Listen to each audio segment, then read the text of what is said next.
Cart, this was a matchup that you had texted me on the side and said, "Hey, I've been deep in some Bryant film. You don't want to know the YouTube channels I've had to go to find this Bryant film. They're big, they're athletic, they might give Michigan State some issues." I gotta ask, like, how stressed were you this first half? What was going through your mind, and did you think it was going to end? So, okay, I'm not lying to you when I say this.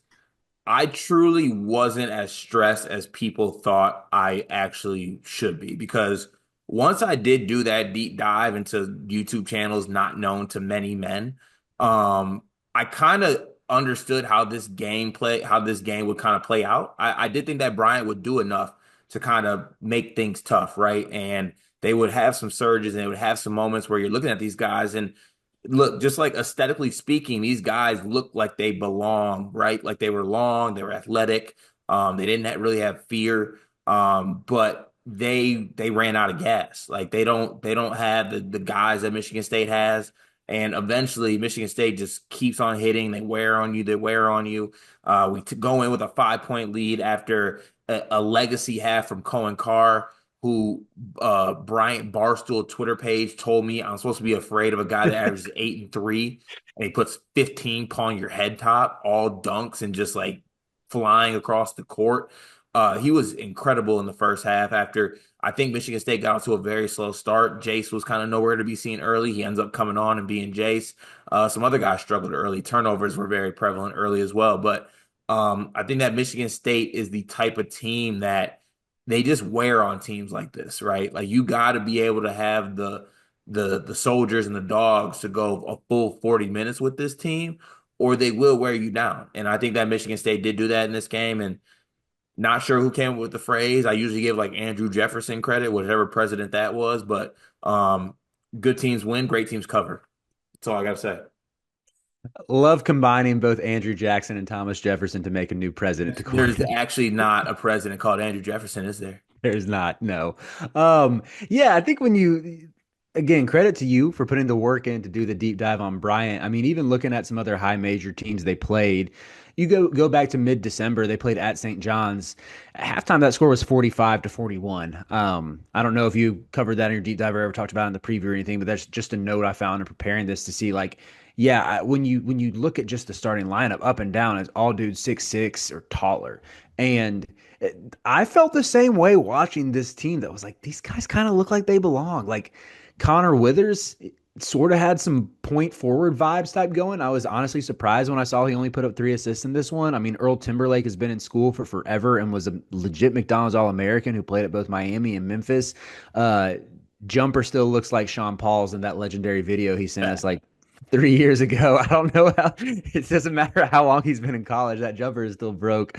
But yeah, it kind of makes sense to where they're coached by a legend too, or excuse me, the son of a legend, to where it's like, yeah, this checks out that they could give a power conference team some issues. But yeah, you hit the nail on the head with Carr. I thought his handprints were all over this game. Like, did exactly what you want out of Cohen Carr and sort of like the glue guy off the bench role, whether it was just providing physicality in the paint or just being super aggressive on the glass. Like, I mean, his second jump I think is still so special, where it's like it just gets off the court so quickly, and it can become instant offense around the basket. As weird as that might sound, considering I know he's not really much of a shooter, but yeah, what'd you make of Jace in his first tournament game too? Let's keep Yeah, leaning into the positives a little bit. yeah, so Moneybag Jace, as he shall be referred to, shout out to our guy Dion.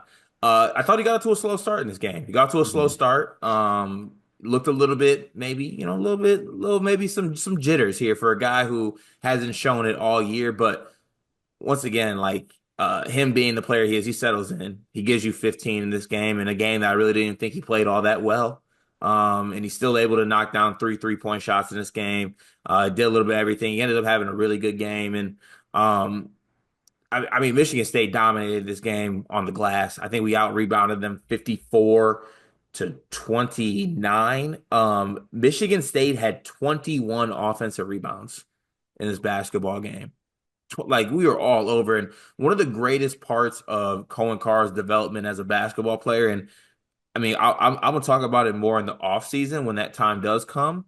But like Cohen Carr has shown some things, even in small spaces this year, where you can see his game developing offensively. Like we see, like he hits a pull-up jumper in this game. He's hit threes this year. But one of the biggest steps for Cohen is that he realized that his leaping ability can be used on the glass.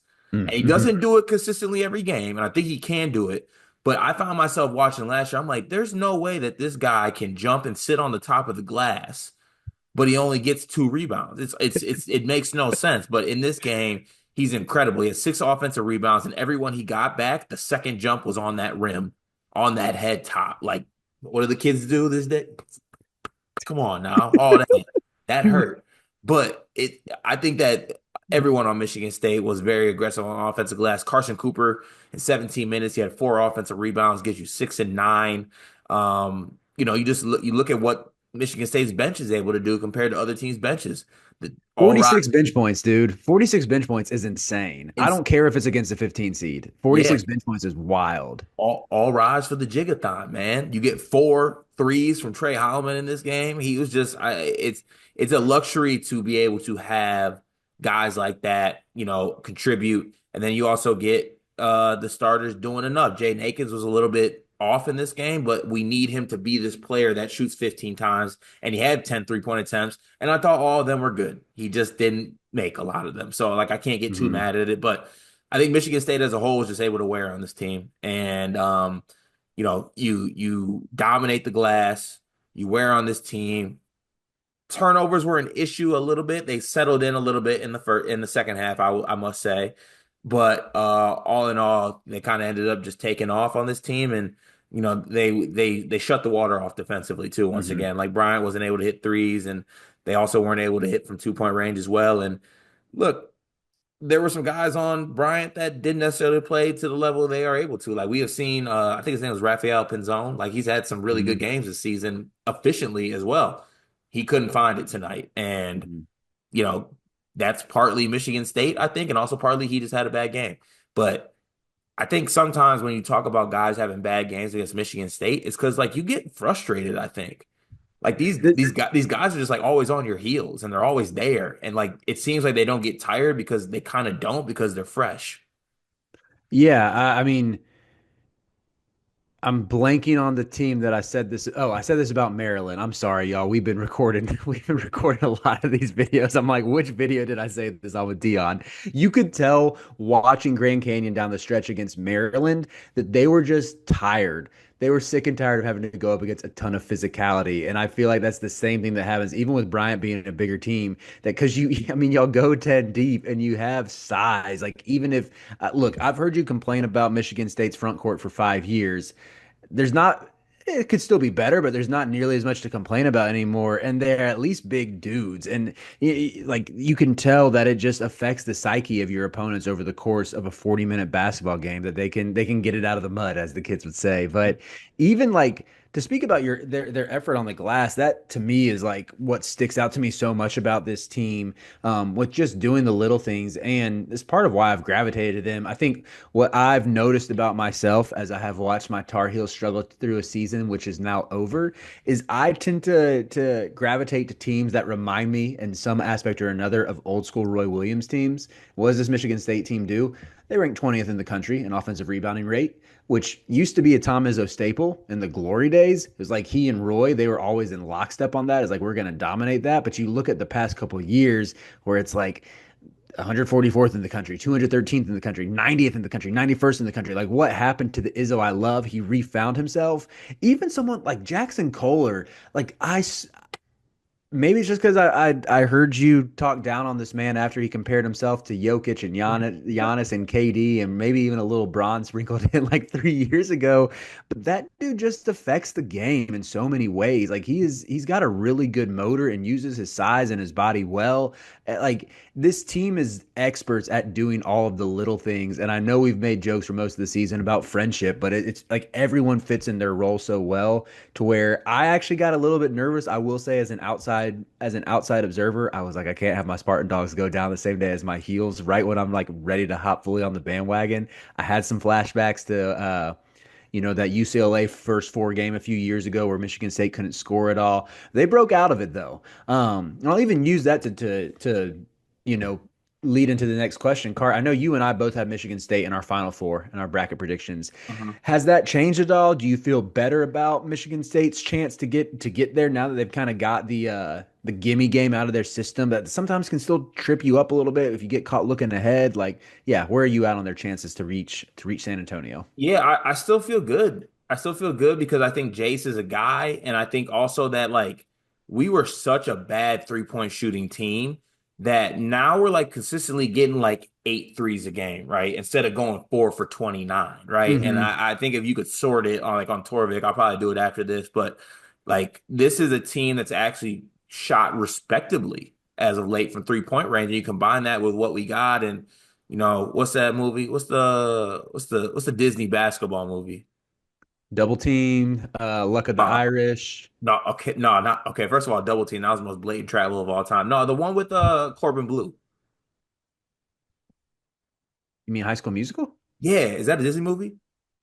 I think so. That was a Yeah. little bit after our time. Okay, like so we're like what's the song from that one is like we're all in this together. Oh yeah, uh-huh, Yeah. uh-huh. Yeah, Trey Holloman is Zach Efron, and Zach Efron, like, listen to NBA Youngboy, but like we're all in this together, and this team is just completely on the same page. And Jackson Kohler is just this rebounder who no one thinks can rebound, but he carves out space all the time down low. And Carson Cooper's this guy off the bench now that is gonna rebound the basketball and play tough and maybe break his nose every game. But Hmm. like it's just you get so many contributions from guys and Fears did some things in this game, had some shaky moments, but also like got to the free throw line, did what he had to do there.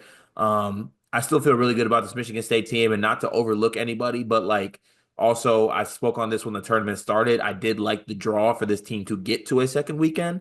Now they got to handle business. They did the first step. Now we move on to the next one and got a tough game against one of the best point guards in the country. Hmm. And he's also hashtag my guy. Like I've always been a big diamond net guy, but I think it feels good, and it's also a sigh of relief, I think, to Michigan State fans too, because they can't let the losses go that they've taken. There's a little PTSD involved with it, but I felt good about this team the whole way through because I just think they're not susceptible to that because they're a bunch of psychos. Yeah, yeah. It was a really nice way to shake off a slow start and get an emphatic win when it was all said and done. Next up, they have New Mexico on the docket. We will have that the full preview up for you on the channel. Stay tuned to Sleepers Media all March long. It is March, and that means that March Madness is upon us. And if you are looking for a place to play, Underdog Fantasy has you covered.